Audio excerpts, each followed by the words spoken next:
नमस्कार दोस्तों, कैसे हो आप सब लोग। I hope all doing good, great.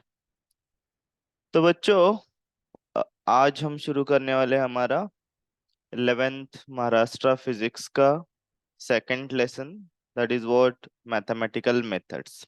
ठीक है।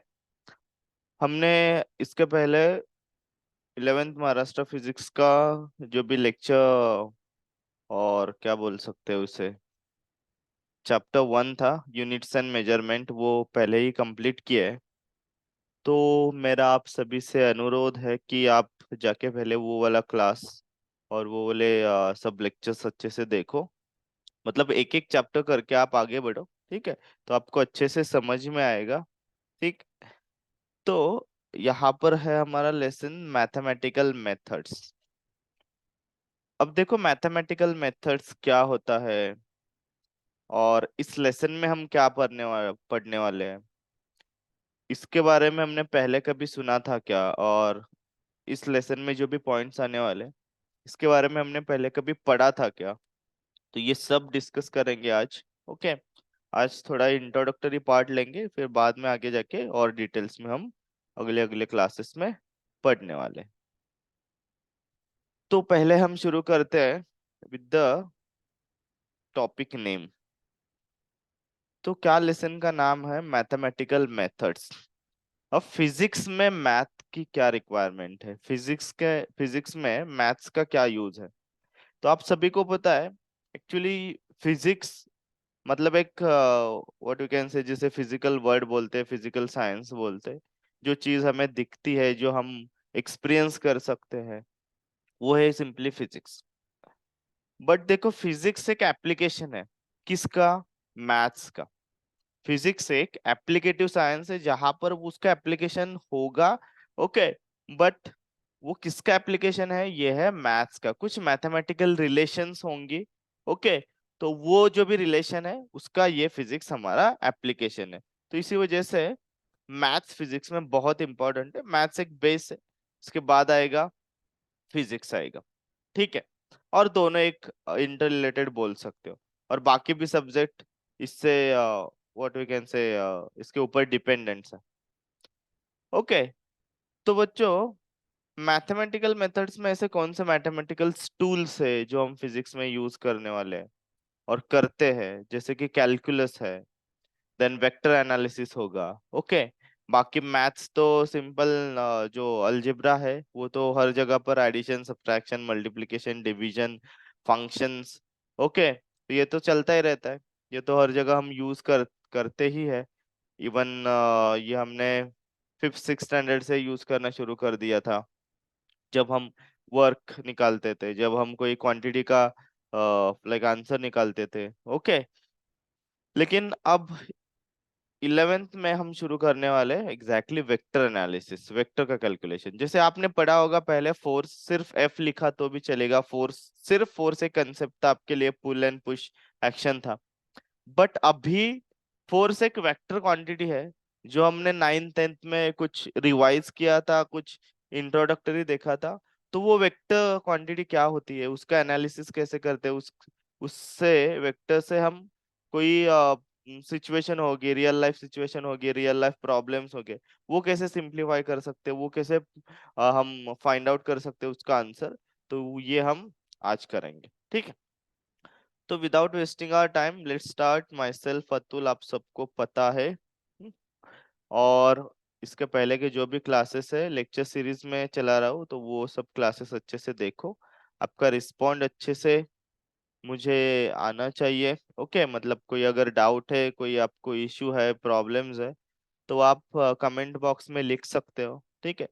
ताकि मैं वो सॉल्व कर सकूं, और उसके ऊपर भी मैं वीडियो बनाऊंगा। जो भी कोई डाउट पूछेगा ना, उसके ऊपर भी एक डाउट लेके डाउट क्लास भी मैं बनाऊंगा। बट आपके डाउट्स आने चाहिए, इसलिए इसके लिए आपको ये सब क्लासेस अच्छे से देखने चाहिए। ओके। तो जितना हो सके शेयर करो नीडी स्टूडेंट्स को। बाकी तो आपके पास यूट्यूब पर बहुत ज़्यादा है। ओके। मैं ये नहीं कहूँगा कि मेरा ही देखो, बट अच्छा लगा तो देखो। ठीक है, चलो। तो हम शुरू करते हैं। अब हम वेक्टर वेक्टर वेक्टर, बहुत बार हमने वेक्टर वेक्टर अभी आपने सुना है। ओके। अब ये वेक्टर क्या है, स्केलर क्या है, ये सबको पहले भी पता है, वेक्टर क्या होता है, स्केलर क्या होता है। ओके। फिर भी एक बार वो रिवाइज करते हैं, ये सब कैन यू रिकॉल के ही क्वेश्चन है। पहले हम स्केलर देखते हैं।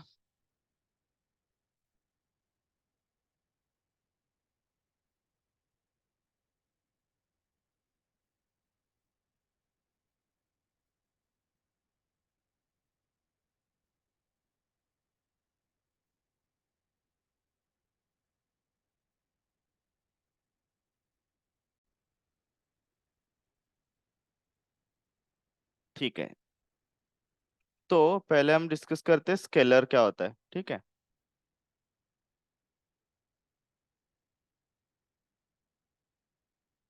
और स्केलर क्वांटिटी क्या होती है, सबको पता है, क्वांटिटीज होती है फिजिक्स में। ओके।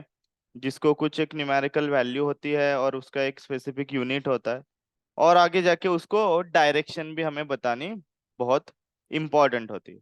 अब किन क्वांटिटी को डायमेंशंस लगती है, मतलब वो अगर हमें स्पेसिफाई करना है तो उसे डायमेंशंस के साथ ही बोलना होगा, अदरवाइज कंफ्यूजन क्रिएट होगा। और किन को डायमेंशंस की रिक्वायरमेंट नहीं है वो देख।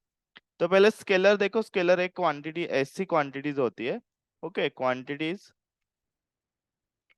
स्केलर क्या होता है कि स्केलर क्वांटिटीज होती है, स्केलर टाइप, जिनको सिर्फ मैग्नीट्यूड की रिक्वायरमेंट है। Okay, which can be specified with the help of only magnitude, not by the direction. ठीक है। आपने डायरेक्शन उसकी नहीं बताई तो भी चलेगा, we can identify that quantity, we can get it without its direction. Okay, only with its magnitude, उस क्वांटिटी का हमें समझ सिर्फ मैग्नीट्यूड से, उसकी वैल्यू से हमें आ जाएगा। ठीक है। सो क्वांटिटी मैं सिर्फ शॉर्ट में लिखूंगा, स्केलर क्या होती है, quantity which has only magnitude, quantity which has only magnitude. Okay. जिन क्वांटिटी को सिर्फ मैग्नीट्यूड की रिक्वायरमेंट है उसे हम कहेंगे स्केलर। जैसे कि देखो मास है। Okay. For example, let's say मास। अब मास क्वांटिटी है, मास क्वांटिटी को डायरेक्शन की इंपॉर्टेंट नहीं है। जैसे कि आप दुकान में गए और कुछ बाजार में गए, वहां से आपने कुछ आलू खरीद लिए। ठीक है। अब घर में आए, मम्मी ने पूछा कितने आलू खरीद लिए, तो आपका आंसर सिर्फ होगा 2 kg। राइट।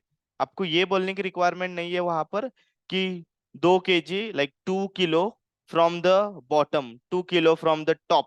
2 किलो मतलब ऊपर से मैंने 2 किलो लाए, नीचे से मैंने 2 किलो लाए, मैंने राइट साइड से 2 किलो, फिर मैंने लेफ्ट साइड से 2 किलो। तो मम्मी फिर एक दो झापड़ आपको लगाएगी। तो मतलब उसका कोई सेंस नहीं होता। क्लियर, डायरेक्शन की कोई रिक्वायरमेंट भी नहीं है। टाइम है। ओके। जैसे कि मास हुआ, देन टाइम है आपका। ओके। फिर टाइम बोलने के लिए भी डायरेक्शन की रिक्वायरमेंट नहीं है। अगर आपको पूछा किसी ने कि कितना टाइम हुआ है, तो आप सिंपल आंसर दे दो कि 11:30, 9:14, जो भी है, 9:14 फ्रॉम द लेफ्ट, 9 ऊपर से 9 बजे, नीचे से 9 बजे। ओके, तो ऊपर नीचे में वो जो भी कुछ आदमी है और कंफ्यूज हो जाएगा। ठीक है। तो उसका कोई सेंस नहीं बनता। तो उस क्वांटिटी को हम सिंपली स्केलर क्वांटिटी कहते हैं। आई होप आपको ये क्लियर हुआ होगा। The quantity which can be specified only with its magnitude, only with the help of its magnitude. Magnitude मतलब उसकी वैल्यू। ओके, जो न्यूमेरिकल वैल्यू एंड यूनिट होता है उसे हम मैग्नीट्यूड कहते हैं। क्लियर। जैसे 5 kg। ठीक है, तो 5 kg, इससे हम स्पेसिफाई कर सकते हैं उस क्वांटिटी को। अब देखो वेक्टर क्या होता है।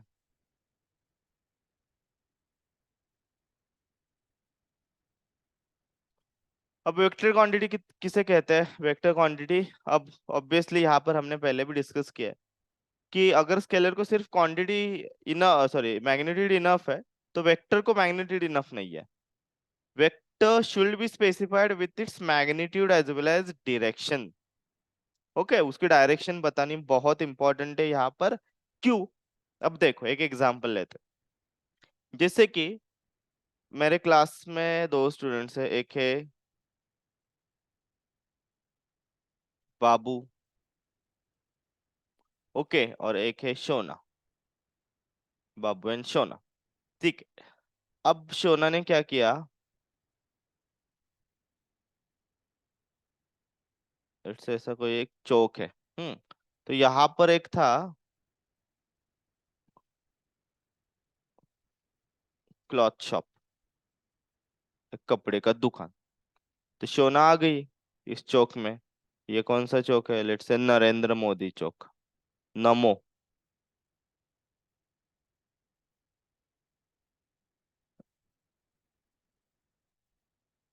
श्री यू सॉरी श्री नरेंद्र मोदी चौक। शोना आ गई नरेंद्र मोदी चौक में। ओके।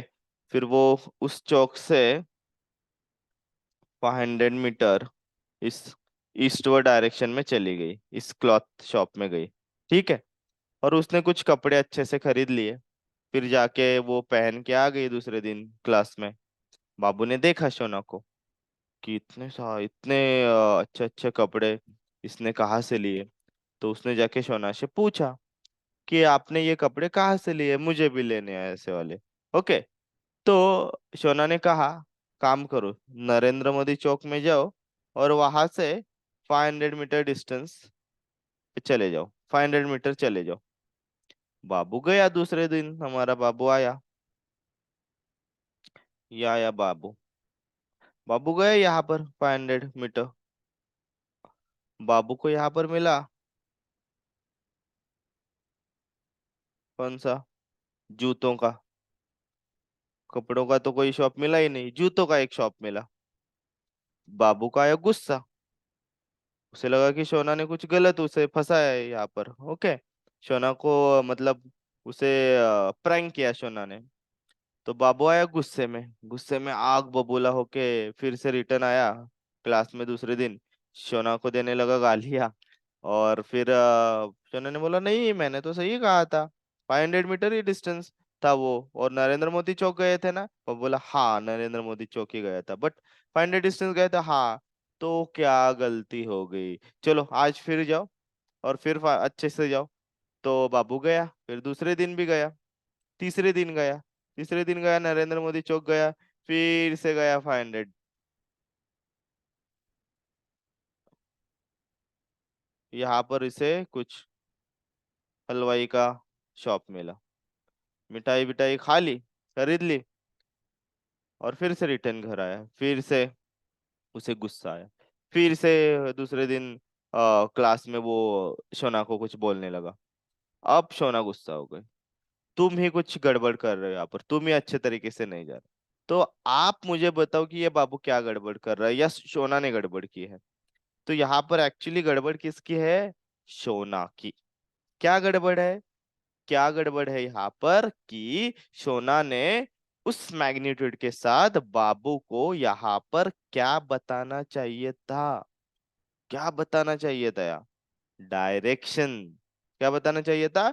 डायरेक्शन, कि आप जाओ नरेंद्र मोदी चौक और वहां से ईस्ट डायरेक्शन में 500 मीटर जाओ, वहां पर आपको मिलेगा। तो यहाँ पर डायरेक्शन बहुत इंपॉर्टेंट है। अगर डायरेक्शन नहीं बताई तो ऐसा कंफ्यूजन हो जाएगा। ठीक है। तो इन सब क्वांटिटीज को कहते हैं हम वेक्टर क्वांटिटी। क्लियर? समझ में आया? ये एक एक्चुअली डिस्प्लेसमेंट था, तो डिस्प्लेसमेंट हमारे एक वेक्टर क्वांटिटी। तो चलो यहाँ पर वेक्टर क्वांटिटी को डिफाइन करेंगे। क्वांटिटी विच हैज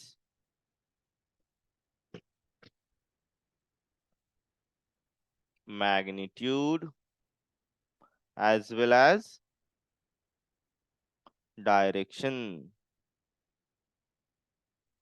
ऐसी क्वांटिटी जिसको मैग्नीट्यूड और प्लस डायरेक्शन भी लगेगी, उसे डिफाइन करने के लिए, उसे स्पेसिफाई करने के लिए, उसे बताने के लिए, उसे समझने के लिए हमें दोनों की रिक्वायरमेंट है। विदाउट डायरेक्शन बहुत कंफ्यूजन हो जाएगा। मैग्नीट्यूड तो समझ में आएगा बट कंफ्यूजन हो जाएगा। क्लियर? ओके। हमें पता नहीं चलेगा कि वो एग्जैक्टली कहाँ गया है। ठीक है। तो ये हुआ आपका वेक्टर। ओके। तो समझ में आया आपको डिफरेंस वेक्टर एंड स्केलर में? स्केलर को होती है सिर्फ मैग्नीट्यूड, वेक्टर को होता है दोनों। अगर हो गया कंफ्यूजन तो अच्छे से पढ़ो। अब वेक्टर क्वांटिटी में कुछ एग्जांपल्स हम लिखेंगे जिनको डायरेक्शन की रिक्वायरमेंट है। जैसे आपका displacement, then velocity, okay. Then scalar में आपको पता है, ये सब आपको पहले भी पता है, फिर भी ऐड करता हूँ यहाँ पर। डिस्टेंस है स्केलर में, मास है, टाइम है, ओके ठीक है। फिर वर्क है, एनर्जी है, डिस्प्लेसमेंट है, वेलोसिटी है वेक्टर में, और एक्सलेशन होगा, ओके, फोर्स होगा, ठीक है। नेक्स्ट, ये भी कैन यू रिकॉल का ही क्वेश्चन है। अब ये वाला क्वेश्चन क्या है बेटा, which of the following are scalars and vectors, इसमें स्केलर क्वांटिटी कौन सी, वेक्टर क्वांटिटी कौन सी, ये हमें अभी यहाँ पर देखना होगा भैया। पहली वाली क्वांटिटी है डिस्प्लेसमेंट, ओके। तो हमें पता है डिस्प्लेसमेंट, अभी हमने देखा था, डिस्प्लेसमेंट के लिए क्या लगेगा, डायरेक्शन, तो ये है हमारी वेक्टर क्वांटिटी। क्योंकि ऑब्जेक्ट कहाँ पर डिस्प्लेस हुआ है, कहाँ पर, कितना डिस्प्लेस हुआ है, चलो वो मैग्नीट्यूड से समझ, कहाँ पर डिस्प्लेस हुआ है ये समझ में आना चाहिए ना, ठीक है। तो वेक्टर, डिस्टेंस, डिस्टेंस कितना ट्रैवल किया है, ओके, और वो कहाँ पर ट्रैवल, डिस्टेंस मतलब एक्चुअल लेन ट्रैवल्ड है, ओके। अब ऑब्जेक्ट यहाँ पर है, लेट से ए पोजीशन पर है, ये है बी पोजीशन पर, ये है सी पोजीशन पर, ये है डी पोजीशन, और object A B C D इस पाथ से आया, लेट से ये है 1 मीटर, 2 मीटर, 3 मीटर। अब डायरेक्शन से डिस्टेंस में कोई चेंज आएगा क्या, देखो नहीं आएगा। डिस्टेंस मतलब एक्चुअल लेन ट्रैवल, तो उसने कितना लेन ट्रैवल किया, 3 + 3 6 मीटर लेन ट्रैवल किया। तो इसमें डायरेक्शन की रिक्वायरमेंट है क्या, नहीं, ओके। ये डिस्प्लेसमेंट में होगा, ये डिस्टेंस में नहीं होगा, ठीक है। मैं कुछ उल्टा बोल दिया था क्या, नहीं, डिस्प्लेसमेंट में आपको रिक्वायरमेंट है कि वो कहाँ पर गया है। अब यहाँ पर डिस्प्लेसमेंट देखो, ये है, लेट से ये है आपका 1 मीटर, ए टू बी का, सॉरी ए टू डी का, ओके। तो ये है आपका 1 मीटर। तो ये जो भी है, तो ये उसका डिस्प्लेसमेंट है ना, ओके। ये देखो ऐसे क्रॉस जा रहा है, नीचे जा रहा है कहीं, तो ये बताने के लिए आपको डायरेक्शन की रिक्वायरमेंट है, तो डिस्प्लेसमेंट वेक्टर क्वांटिटी है, डिस्टेंस आपकी है स्केलर क्वांटिटी। स्पीड, अब स्पीड क्या होता है, डिस्टेंस अपॉन टाइम, ओके। तो दोनों भी स्केलर है यहाँ पर, तो स्पीड भी क्या होगा यहाँ पर, स्केलर। देन वेलोसिटी, वेलोसिटी क्या होती है, डिस्प्लेसमेंट अपॉन टाइम, डिस्प्लेसमेंट है ना, तो वेलोसिटी होती है वेक्टर।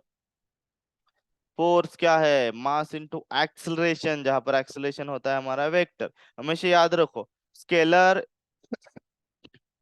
वहां पर मल्टीप्लिकेशन डिवीजन है, और एक कोई तो क्वांटिटी वेक्टर है, एक स्केलर है, तो उसका प्रोडक्ट और उसका जो भी डिवीजन आएगा वो हमेशा वेक्टर आएगा, ठीक है। तो फोर्स हमारी वेक्टर है। वर्क डन क्या है, अब दोनों वेक्टर है ना, तो याद रखो उसका प्रोडक्ट स्केलर आएगा, वो स्केलर क्वांटिटी बनेगी, क्योंकि काम हमने कौन सी डायरेक्शन में किया ये बताने की रिक्वायरमेंट नहीं है। हालांकि वर्क हमारा नेगेटिव पॉजिटिव हो सकता है, ठीक है, जीरो हो सकता है, नेगेटिव हो सकता है, पॉजिटिव हो सकता है, बट उसकी डायरेक्शन बताने की रिक्वायरमेंट यहाँ पर नहीं होती, ठीक है।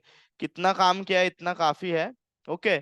अब घर में जाके आपने पापा को पूछा, पापा आपने सुबह से शाम तक कितना काम किया, तब पापा ने बताया बहुत सारा काम किया, मैं यहाँ पर खेत में गया था, वो हल चलाया, ये चलाया।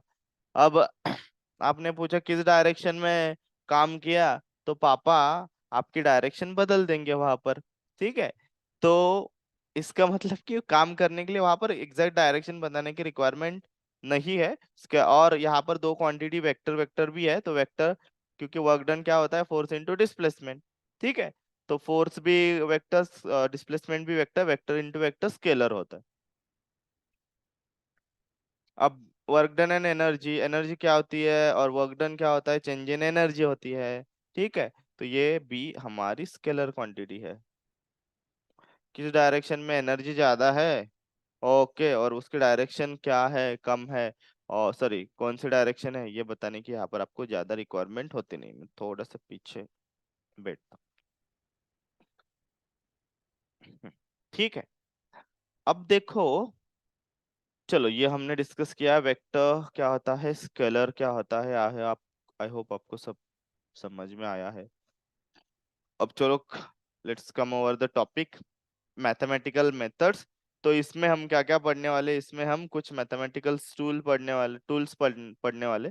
जैसे कि वेक्टर एनालिसिस क्या होता है, vector addition, vector multiplication, scalar algebra क्या है, मतलब स्केलर को कैसे ऐड किया जाए, सब्ट्रैक्ट किया जाए, मल्टीप्लाई किया जाए, उसका कुछ उसके कुछ रूल्स है क्या।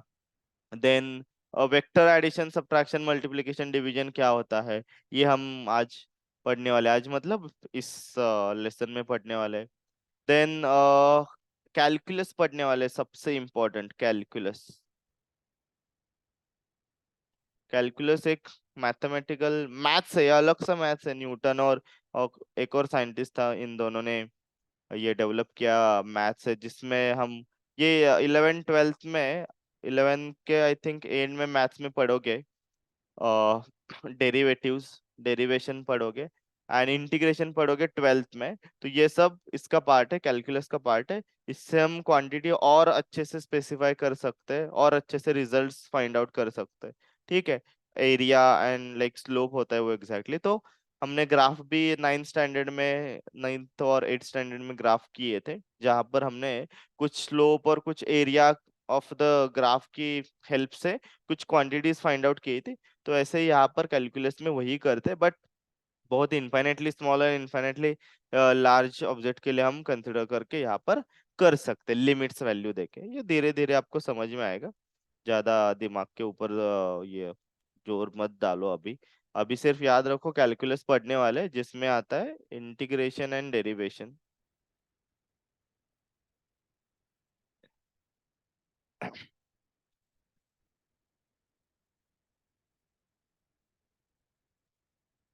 ओके, इन टूल्स का यूज करके हम कैसे क्वांटिटी को फाइंड आउट कर सकते हैं, ये सब पढ़ेंगे। फिर वेक्टर एनालिसिस, स्केलर एनालिसिस, ये सब पढ़ेंगे, ठीक है। अब हाँ, अब ये इम्पोर्टेंट क्यों है, मतलब ये पढ़ना क्यों इम्पोर्टेंट है, कैलकुलेशन कैलकुलस तो हम बाद में देखेंगे, डेरिवेशन जब हम शुरू करेंगे उस टाइम, ओके। बट वेक्टर समझना क्यों इम्पोर्टेंट है, अभी आपको समझ में आएगा कि वेक्टर में देखो, अगर डायरेक्शन एग्जैक्ट स्पेसिफिक हमें पता नहीं है, तो वेक्टर क्वांटिटी को डिफाइन करना, वो बताना भी बहुत डिफिकल्ट होगा, और सब कैलकुलेशन उल्टा सीधा हो सकता है, गलत आ सकता है आपकी वैल्यू सब। ठीक है, तो अरे क्या चल रहा है, ये क्या चल रहा है यहाँ पर, कुछ तो बज रहा है यहाँ पर एनालिसिस का। रुको मैं पॉज करता हूँ।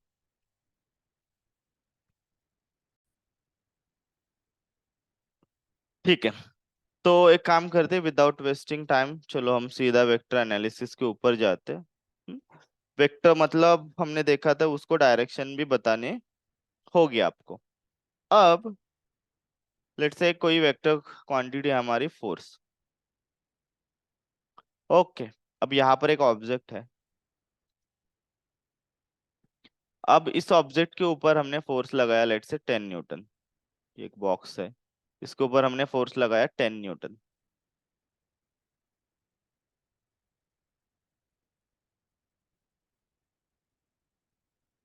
ठीक है, अब ये फोर्स है 10 न्यूटन, इसे हम कैसे रिप्रेजेंट करें, कैसे लिखे। अब वेक्टर एनालिसिस की रिक्वायरमेंट भी देखो। अब ये 10 न्यूटन है, कोई ने कोई ने मतलब किसी ने, ये मेरा हिंदी का थोड़ा गड़बड़ है।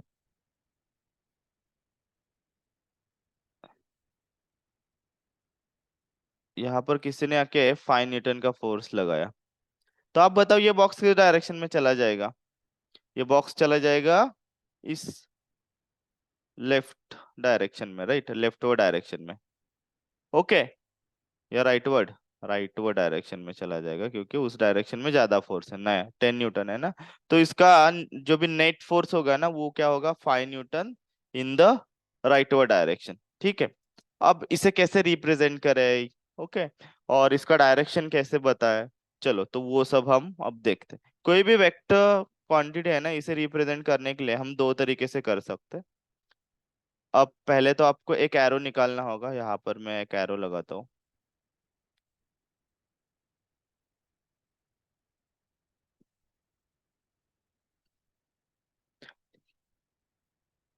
ओके, अब इस एरो में देखो क्या क्या है। इसमें एक टेल है, और ये क्या है, हेड।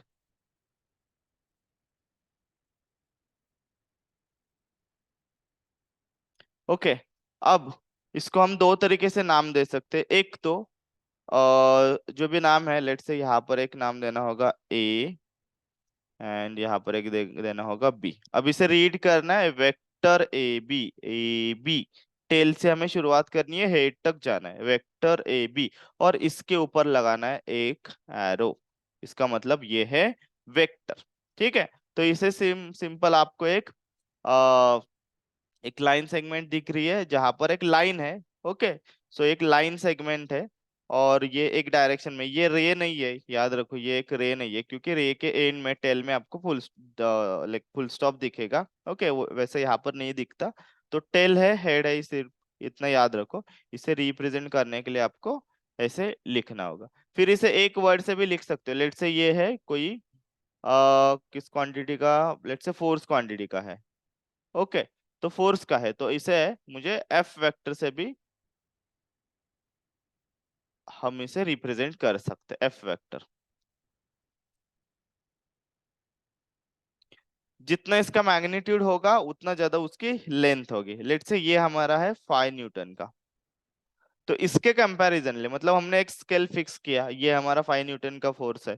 तो हमें 10 न्यूटन का फोर्स अगर यहाँ पर लगाना है, तो उसका मैग्नीट्यूड और उसकी जो भी लेंथ होगी वो इसके डबल होगी, पहले के डबल होगी। ठीक है, तो ये है आपका लेट्स से 10 न्यूटन का। Okay, P Q. सो ये है वेक्टर पी क्यू। ठीक है, अब यहाँ पर मैग्नीट्यूड को कैसे रिप्रेजेंट किया जाता है। मैग्नीट्यूड को अगर रिप्रेजेंट करना है, तो सिंपली मैग्नीट्यूड मतलब वो उसका वेक्टर का साइन हटाना है, मतलब जो डायरेक्शन बता रहा है वो साइन हटाना हटाना है आपको। और हमेशा याद रखो, वेक्टर को रीड करते समय टेल टू हेड ही आपको रिप्रेजेंट करना है, और एरो भी टेल टू हेड ही जाना चाहिए यहाँ पर। ओके, अब मैग्नीट्यूड क्या होता है, मैग्नीट्यूड को कैसे रिप्रेजेंट किया जाता है। मैग्नीट्यूड ऑफ वेक्टर, इसका क्या करो, सिंपल एरो निकालो, ये हुआ मैग्नीट्यूड। और एक तरीके से निकाल सकते हैं, इसे मोड में ला सकते हैं हम। ठीक है, तो ये दो तरीके से हम मैग्नीट्यूड ऑफ द वेक्टर को रिप्रेजेंट कर सकते हो। कितना मैग्नीट्यूड है यहाँ पर, 10 न्यूटन।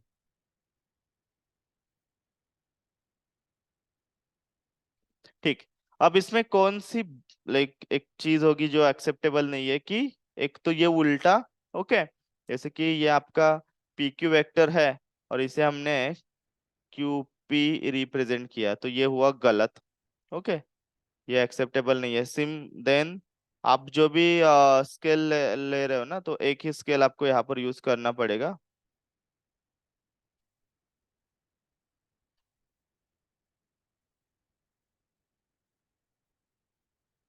जैसे कि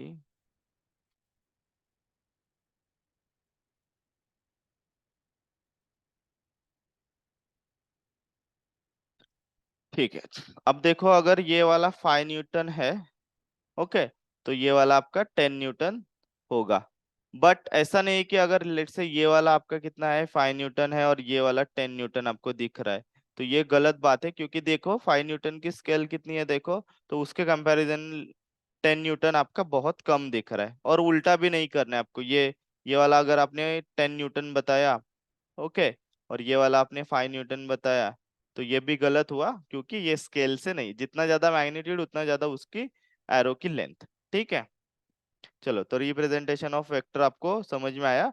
आप क्या कर सकते हो, वन लेटर से भी रिप्रेजेंट कर सकते हो, उसके ऊपर सिर्फ से सिर पर एक एरो लगाना है।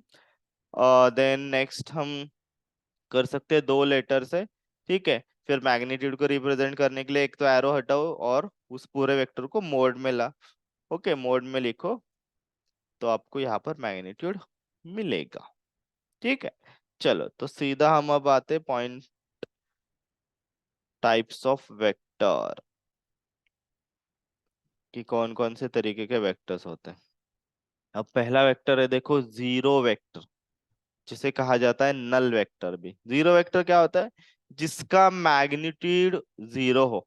The vector which having zero magnitude, किसी भी एक पर्टिकुलर डायरेक्शन से अगर उसका मैग्नीट्यूड जीरो है तो उसे कहते हैं जीरो वेक्टर। और उसे रिप्रेजेंट किया जाता है, देखो, जीरो वेक्टर को जीरो और उसके ऊपर एरो, जीरो के ऊपर एरो। ठीक है, तो ये हुआ आपका जीरो वेक्टर। ओके। अब जीरो वेक्टर के एग्जांपल्स भी है, आपके बुक में भी दिए हुए हैं। ओके। जैसे कि velocity vector of a stationary particle is a zero vector. कोई भी स्टेशनरी पार्टिकल है, उसकी वेलोसिटी ऑब्वियसली जीरो आती है, क्योंकि स्टेशनरी मतलब स्टेट ऑफ रेस्ट पर है, वो अपनी जगह नहीं चेंज कर रहा है, तो ऑब्वियसली चेंज इन पोजिशन नहीं है, तो मतलब वेलोसिटी भी नहीं होगी, वेलोसिटी जीरो होगी। ठीक है, तो velocity vector of stationary particle is zero. Then acceleration vector of an object moving with a constant velocity। देखो, किसका किसका जीरो वेक्टर आपके बुक में एग्जांपल दिए है। Velocity vector of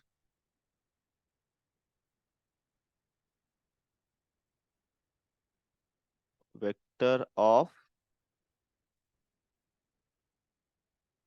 rest object, vector of object at rest, ऐसा कहते हैं।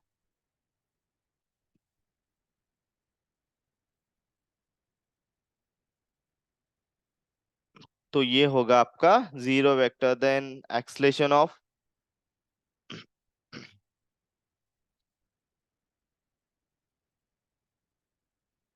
एक्सलेशन वेक्टर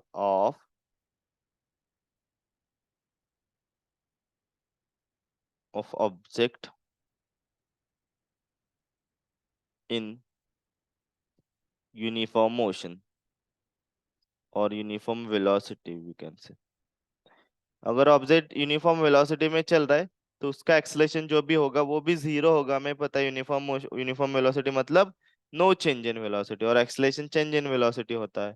ठीक है, तो यहाँ पर जीरो एक्सलेशन आएगा तो उसका मैग्नीट्यूड जीरो आएगा। ठीक है, तो इसे कहते हैं हम जीरो वेक्टर। अब रिजल्टेंट वेक्टर क्या होता है? जैसे कि लेट से ये वाला बॉक्स है,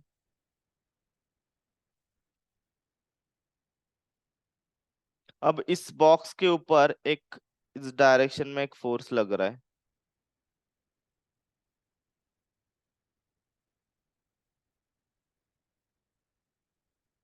और एक फोर्स इस डायरेक्शन में लग रहा है, लेट्स से 10 न्यूटन इस डायरेक्शन में लग रहा है, एंड लेट्स से 15 न्यूटन इस डायरेक्शन में लग रहा है।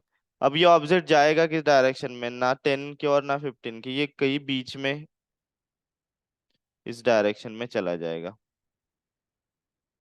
ठीक है, अब इन दोनों को रिजॉल्व करके जो जितना भी फोर्स इस बीच के डायरेक्शन में आएगा ना, ठीक है, तो उसे हम कहते हैं रिजल्टेंट वेक्टर। मतलब अगर हमने ये दो दो फोर्स लगाए तो ऑब्जेक्ट इस डायरेक्शन में जा रहा है, उसके अलावा हमने क्या किया, इसी डायरेक्शन में एक फोर्स लगाया, लेट्स से इसी डायरेक्शन में हमने कोई एक 12 न्यूटन का फोर्स लगाया। ठीक है, जो इसे खींच रहा है इस डायरेक्शन में, तो ये दो फोर्स मिलके जितना काम कर रहे हैं ना, उतना काम अकेला इस 12 न्यूटन फोर्स ने यहाँ पर कर दिया। ठीक है, तो रिजल्टेंट वेक्टर किसे कहते हैं? The vector which does equal work और not equal work, what I can say, इसे हम कैसे डिफाइन कर सकते हैं? कि हाँ, which produces the same effect, the vector which produces same effect as produced by the all vectors together।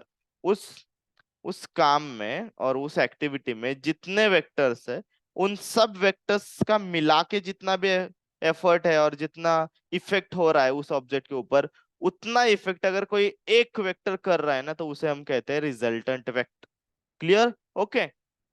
जैसे कि फिर से एक बॉक्स है, मुझे बॉक्स बहुत पसंद है, सोने का हो तो बहुत ज्यादा।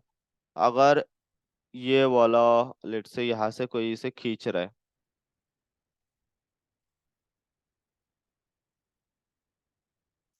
एक और है इसे खींच रहा है, एक है 5 न्यूटन, एक है 5 न्यूटन, ठीक है, नो, 10 न्यूटन, और कोई दूसरा इसके अपोजिट डायरेक्शन में से खींच रहा है, वो डायरेक्टली 15 न्यूटन। तो देखो ये दोनों मिला के जितना इफेक्ट इसके ऊपर कर रहे हैं ना, उतना ही इफेक्ट ये अकेला कर रहा है। तो ये अकेला इन दोनों का रिजल्टेंट बन सकता है यहाँ पर, ठीक है। ओके, तो आई होप आपको रिजल्टेंट समझ में आया होगा। रिजल्टेंट क्या, यहाँ पर वो अपोजिट है एक्चुअली, बट रिजल्टेंट का याद रखो अच्छे से कि vector which produces same effect as that produced by all other vectors together, मतलब बाकी सब वेक्टर्स ने जितना वहां पर इफेक्ट प्रोड्यूस किया है उस ऑब्जेक्ट के ऊपर, तो उतना ही वो अकेला काम कर रहा है, ठीक है। अब नेगेटिव वेक्टर किसे कहते हैं, नेगेटिव, नेगेटिव किसे कहेंगे, बहुत सिंपल है।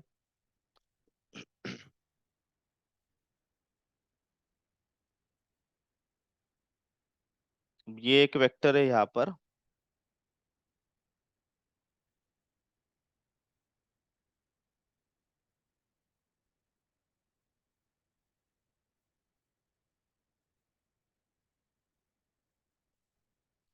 ओके, ये दो वेक्टर्स है, फिर से है ये ए बी, ये है वेक्टर ए बी, और ये है आपका पी क्यू,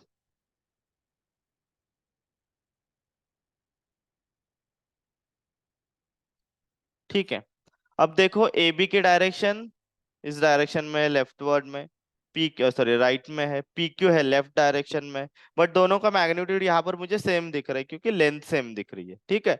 तो ये दोनों इक्वल वेक्टर नहीं है, इक्वल वेक्टर कब कहेंगे वो आगे बढ़ेंगे, बट ये इसका मैग्नीट्यूड सेम है। देखो नेगेटिव वेक्टर में यहाँ पर क्या सेम रह रहा है, सेम मैग्नीट्यूड,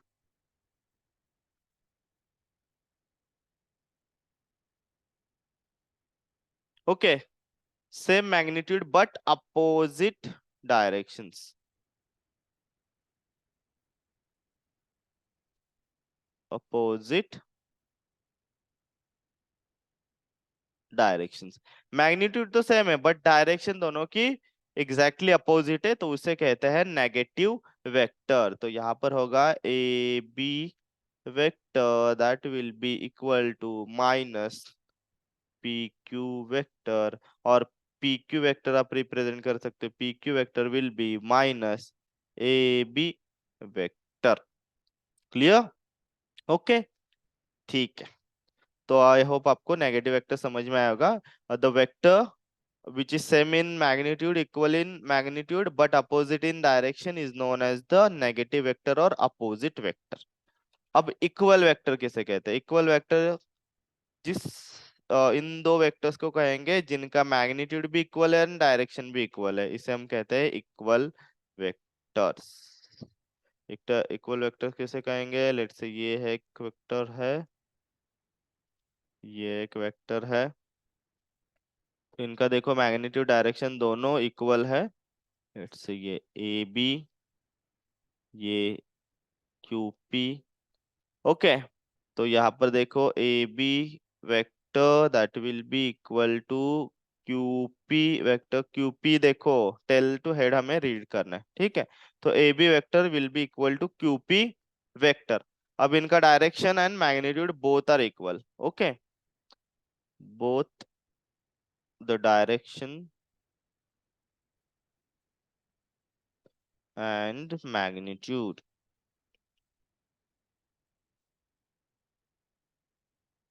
आर इक्वल। तो इक्वल वेक्टर किसे कहना है, जिनका magnitude as well as direction ये दोनों अगर इक्वल है, दोनों सेम है, तो इसे हम कहेंगे इक्वल वेक्टर, ठीक है। तो बहुत सिंपल डेफिनेशन है इक्वल वेक्टर की। देन है पोजीशन वेक्टर। अब पोजीशन वेक्टर क्या होता है, वो ओरिजिन से आपको उसकी स्पेसिफिक डायरेक्शन बताता है, okay, X direction, Y direction, Z direction, फिर आगे जाके हम पढ़ेंगे और डिटेल्स में। तो उसे कहते हैं हम पोजीशन वेक्टर। जैसे कि अगर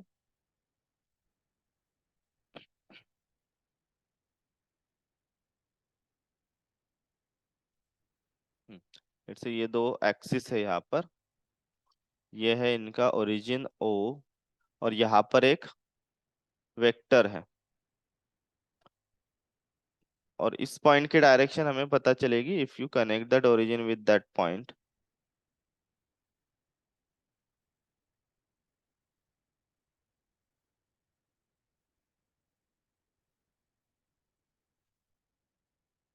ठीक है, अब यहाँ पर ये जो भी आर वेक्टर है,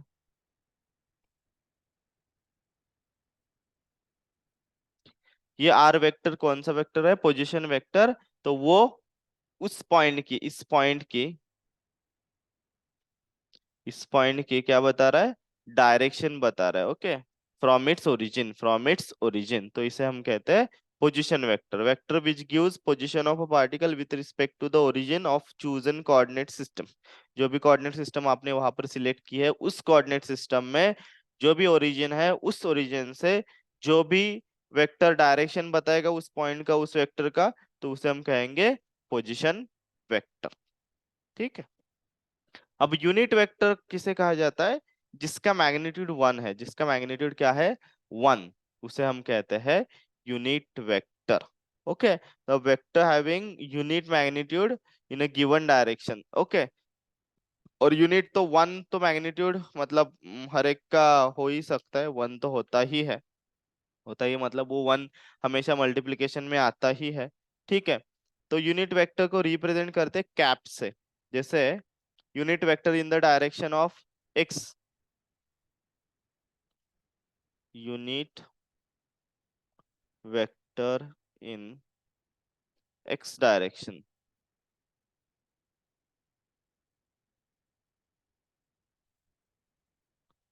तो इसे रिप्रेजेंट किया जाता है आई कैप से।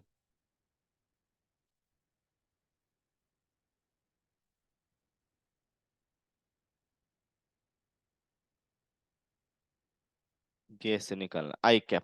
ठीक है, unit vector in let's say Y direction, उसे हम रिप्रेजेंट करते हैं जे कैप से। देन जेड डायरेक्शन में के कैप से। ओके, आई जे के से याद रखो। और इसके लिए हम right hand thumb rule use करते हैं, ऐसे वाला, वो डायरेक्शन फाइंड आउट करने के लिए। ये जो भी थंब की डायरेक्शन है ना, वो यहाँ पर जेड की डायरेक्शन है, जेड। फिर ये जो भी कर्ल फिंगर है ना, कर्ल ऐसे कर्ल कर रहा है ना, वो पहले की एक्स है। ठीक है, तो ये जो भी कर्ल करेंगे ना, वो वाई डायरेक्शन होगी। तो मैं यहाँ पर दिखाता हूँ कोऑर्डिनेट सिस्टम कैसे होती है।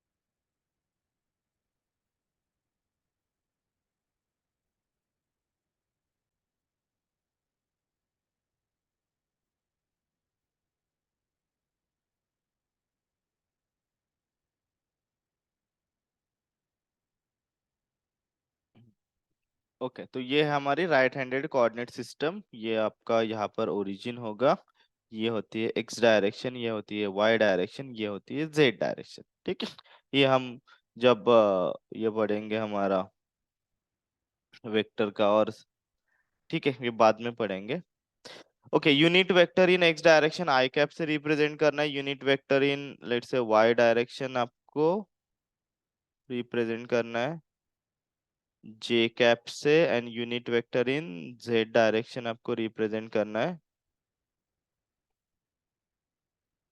के कैप से। ठीक है।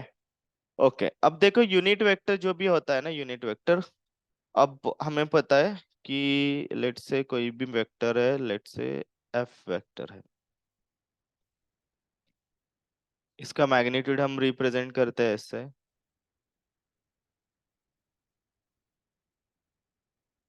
राइट, ये उसका मैग्नीट्यूड है, और सिंपली आप एफ लिखते हो।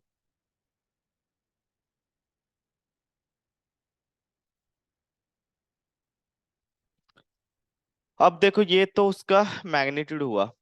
अब ये वेक्टर क्वांटिटी है ना, तो उसके साथ डायरेक्शन आनी चाहिए। लेट्स से वो एक्स डायरेक्शन में है, तो इसे हम ये रिप्रेजेंट करेंगे, let's say you unit vector, और किस डायरेक्शन में, लेट्स से एक्स डायरेक्शन में है, तो ये हुआ उसका डायरेक्शन, ये क्या हुआ उसका डायरेक्शन, ठीक है। सॉरी, ये वेक्टर से नहीं, हम कैप से डिनोट करते हैं।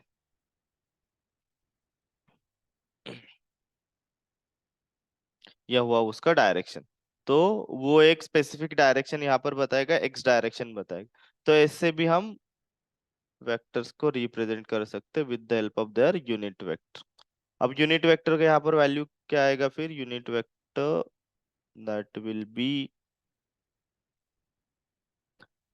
Vector divided by its magnitude, vector divided by its magnitude is what, its unit vector. Okay, I hope आपको समझ में आया। वेक्टर डिवाइडेड बाय उसका जो भी मैग्नीट्यूड है उसे हम कहते हैं यूनिट वेक्टर। ओके, सो एक्स डायरेक्शन में होगा तो आई कैप, वाई डायरेक्शन में होगा तो जे कैप, जेड डायरेक्शन में होगा तो के कैप आपको लिखना है। तो आई कैप जो भी होगा तो वो एक्स डायरेक्शन में, मतलब एक्स वेक्टर है, डिवाइडेड बाय एक्स मतलब उसका मैग्नीट्यूड। जे कैप जो भी होगा वो वाई डायरेक्शन का वेक्टर डिवाइडेड बाय वाई मतलब उसका मैग्नीट्यूड। एंड के कैप जो भी होगा वो Z vector divided by Z उसका मैग्नीट्यूड। ठीक है, तो आई होप ये आप सबको क्लियर हुआ है। अगर इसमें भी फिर से कोई डाउट है तो कमेंट बॉक्स में आप लिख सकते हो। ठीक है, जो भी कुछ डाउट है तो हम डाउट के ऊपर भी एक क्लास करेंगे। तब तक bye bye all, keep learning.